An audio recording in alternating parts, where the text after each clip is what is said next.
Big Boss Telugu season 9 episode 43 nominations. అసలేం జరిగిందో ఒక లుక్కేద్దాం. ఈ ఎపిసోడ్ నామినేషన్స్ అబ్బో మామూలుగా లేవు. బెలూన్ టాస్క్ తర్వాత హౌస్లో ఒక రేంజులో హీట్ పెరిగింది. కంటెస్టెంట్ల మధ్య గొడవలు, ఎత్తుగడలతో మొత్తం ఆట తీరే మారిపోయింది అని చెప్పొచ్చు.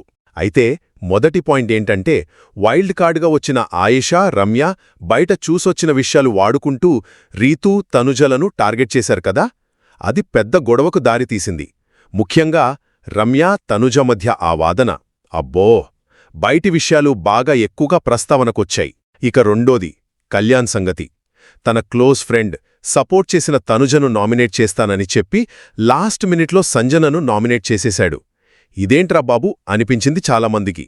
ఇది నమ్మక ద్రోహం అని, స్ట్రాటజీ తప్పిందని పెద్ద చర్చ జరిగింది. ఆ తర్వాత మూడోది ఇమ్మాన్యుయల్. నామినేషన్ పవర్ చేతిలో పెట్టుకుని కూడా సేఫ్ గేమ్ ఆడాడు అని విమర్శలొచ్చాయి.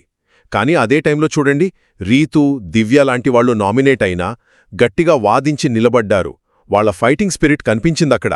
సో సింపుల్గా చెప్పాలంటే ఈ ఎపిసోడ్ నామినేషన్స్ వ్యూహాలు, నమ్మలేని మలుపులు, గట్టి గొడవలతో గేమ్ మొత్తం మారిపోయే సూచనలిచ్చాయి.